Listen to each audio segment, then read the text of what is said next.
Deepak Shenoy joins in on the show right now. Deepak, hi, afternoon. Just wondering whether there's an opportunity beyond the trading pop that one is seeing in the defense names, purely because, these are very long gestation things. We've heard about the government looking at increasing the defense allocation back home previously as well, but nothing material has come out because this is a very long gestation period. You see orders take a lot of time to get completed, or even for that matter, come on board. Yes, Aisha. In fact, the only difference this time is the sense of urgency that might arise, because if you can't import and you need supplies, the original thought process would be we'll evaluate X number of vendors, we'll go through the layers of bureaucracy, we'll go through the layers of technical testing, and then that would take 2 to 3 years to materialize. But if you have a shortage and you have to fulfill it only with local players, that process could get cut short quite substantially. It may be a little bit of an internal game changer for some of these players.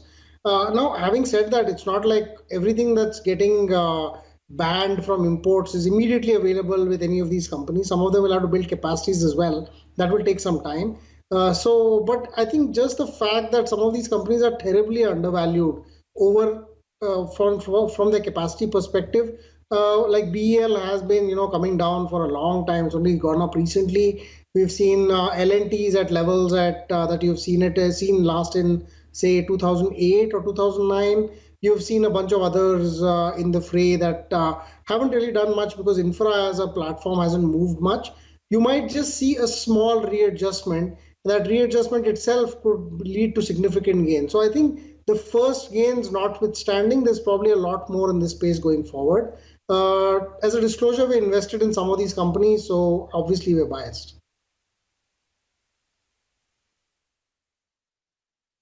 Deepak, I don't know if you've been tracking it, but on the Concor land lease issue, talking about expression of interest coming in by September, the Cabinet Secretary has, put together a panel to assess the issue as well.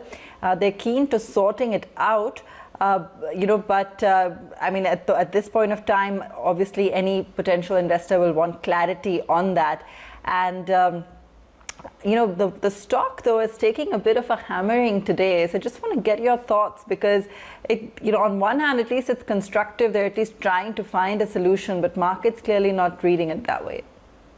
I think, to be honest, this whole disinvestment thing will be mired in multiple such issues. We've seen BPCL where the Kerala government has gone in and said, we gave you the land for free because you're public sector. Now that you're becoming private sector, you got to pay us. You've got unions talking about various legal mechanisms of action. You've got a bunch of issues with Concor as well. In Concor, some of the attractive parts are some of the real estate or land ownership rights that they have. So there is going to be these levels of questioning, and all we should be looking for is signals that the government is serious, in which case they'll nip these questions in the bud, move fairly fast and try to close these questions out. Otherwise, they can let it drag on for like years. And BPCL itself has dragged on for quite a bit, and Concor is also roughly back, the talks have been on for such a long time. But I think if there's no sense of urgency, then these stocks will retreat. Meanwhile, I mean, I would like to be an optimist and say that hopefully by the end of this financial year, we should see both in private hands. But increasingly, unless I'm getting the feeling that the government is not really pushing hard on it. So I hope they do, but they're not showing any signs, and maybe that's why the stocks are reacting. Interim relief measures, Deepak, that are coming in for the sugar sector. How are you looking at this space, which has been beleaguered by quite a few financial problems? A lot of these companies as well have been struggling, but do you think that this is going to come in as an incremental positive? See, we've stopped tracking sugar for a long time. There's too many political factors in there that are unpredictable. So at least for me, so I don't take a call. So I'm pretty much as uninformed right now as any common man. So I won't take a comment right now. Okay, fair enough. We'll not divulge, we'll not probe that. But wanted to focus in on media. PVR set to come out with its numbers, and it's expected to be a really rough quarter for the company. I mean, practically because of the fact that it's been nearly nil revenues for the entire quarter gone by. You've got, perhaps the fact that there's going to be a lot of cost rationalization expected, liquidity management, operationally it's expected to be a loss this time around. What are you penciling in for the multiplex sector? When do you think things will improve? It's going to be a bad quarter. I think zero revenues from theaters, from movies, from events of any sort, and merchandise. So I think the earliest we'll start seeing a turnaround is probably November or December. I expect that while they will have to make some internal changes to kind of reduce the amount of seating available so that you can have some kind of social distancing, you may have a different mechanism for queuing up for all of the eatables that you have inside. The revenues are going to stay low also because the supply side, which is the people making movies, have kind of delayed or changed their schedules or moved into slightly different formats. Like the Netflix kind of productions are continuing, but stuff on the larger screens, I don't think people are planning big releases in the next 2 or 3 months. So what will happen really is that a lot of these releases will get bunched into the early part of next year, which is when I think revenues will start really flowing. So till then, there's going to be trouble. So they're also going to have to raise capital. They have a lot of debt. Inox, on the other hand, does not. So it may be slightly more attractive in terms of being able to survive this time through. But I believe it's time for the company to innovate a little, try to look at new business models as well. That will serve it well, even if post-COVID things come back to normal. They will have an alternative line of business, perhaps in the form of streaming or in the form of owning some of that content as well.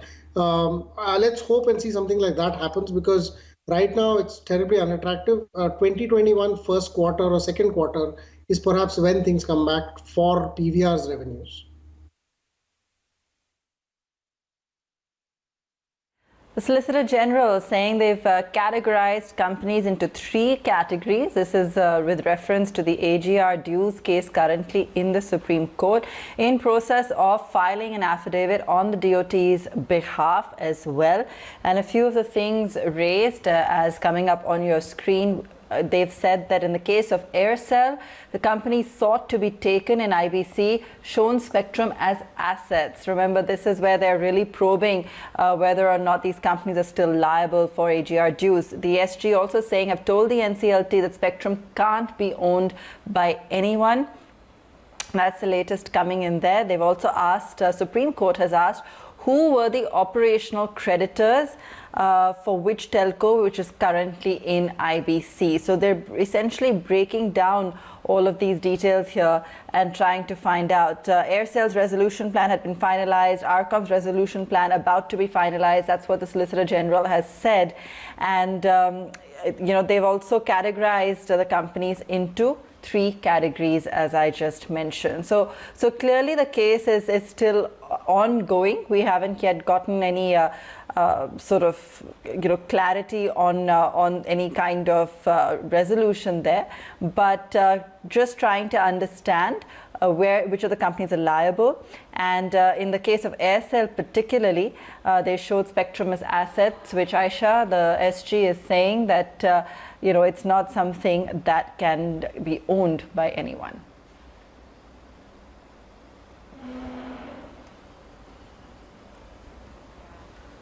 The big one, of course, is going to be what happens with the AGR dues case. Remember, today's hearing is not the same one. It's about, the bankruptcy and whether these incumbents can really file the same or not. This is not the Idea Bharti decision that everyone's been waiting for. But I guess in the case of telecom, Deepak, that's the big overhang, especially for the incumbents, Idea and Bharti. What happens with the AGR dues, and then how much balance cash can they raise or they have in their coffers to move on with life and compete with RIL? Aisha, the unfortunate problem is we're actually deciding right now whether certain companies will die slowly or die suddenly. Of the larger players, we know that one of them is the weakest of the lot. It has a negative net worth, as does Idea, and there is obviously, if you ask them to pay up right now, there will be trouble because nobody can put in that kind of cash, and nobody is likely to, because after that kind of cash comes in, they're still going to be short enough cash in terms of operations. And although their fundamentals showed some kind of an incremental positivity this time, but I don't think they will be able to survive the hit of taking a 50,000 crore cash outflow situation right now. So it's all going to be about whether Idea goes through a survival thing or not. I think Bharti is fine. The pain there is relatively small. They've accounted for most of this, and the promoters are also willing to put in more money. I think more people will be interested in investing there as well. So we are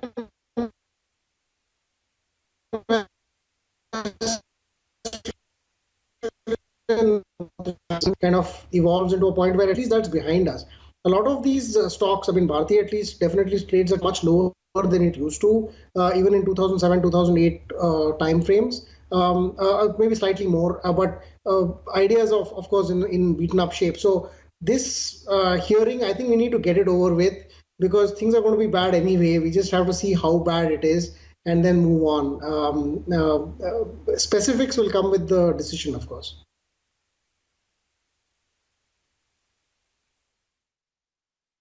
Sure. Deepak, stay with us. I'm going to quickly hop across to Vivek as well, get in a feeler of what the dealing room chatter has been this Monday afternoon.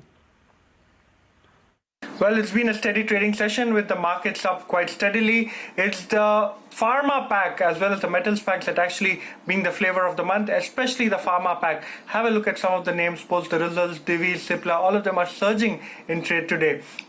Dealing rooms, of course, are abuzz, continue to be abuzz with pharma names. In fact, looking at stocks like Cipla, Lupin, Sun Pharma, these are the names that are on the dealing room radar. In fact, when you're talking about Lupin, this particular stock actually saw quite a bit of a negative reaction post the weak earnings, but today has rebounded very sharply on a short covering rally and continues to trade quite strongly in today's trading session. So the pharma theme continues to be a hot pick amongst most of the dealing rooms.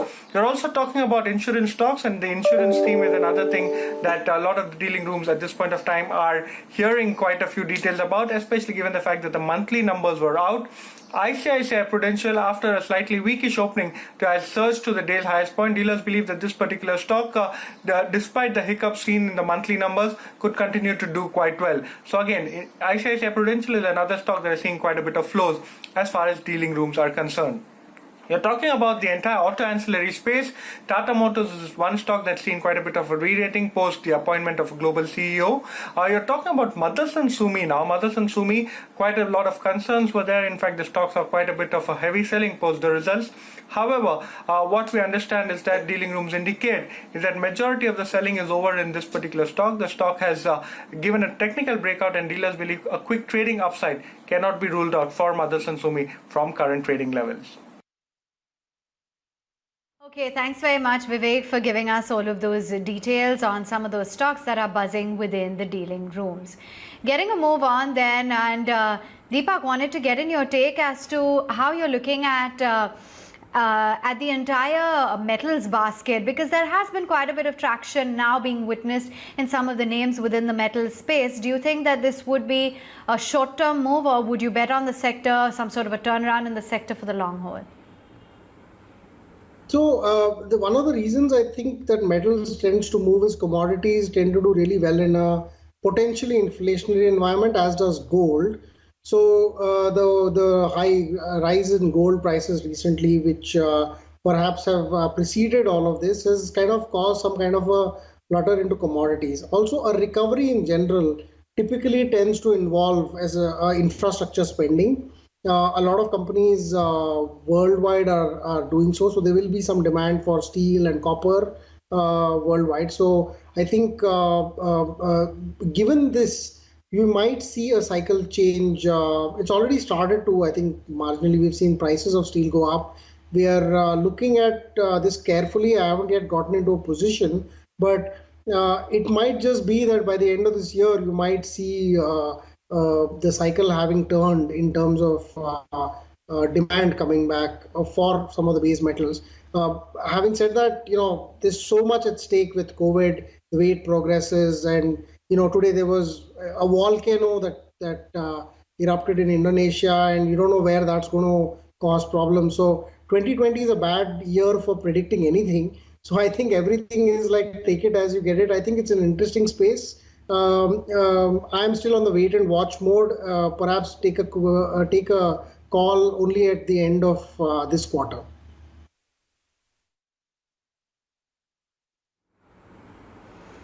Okay, fair enough. That's the view on metals.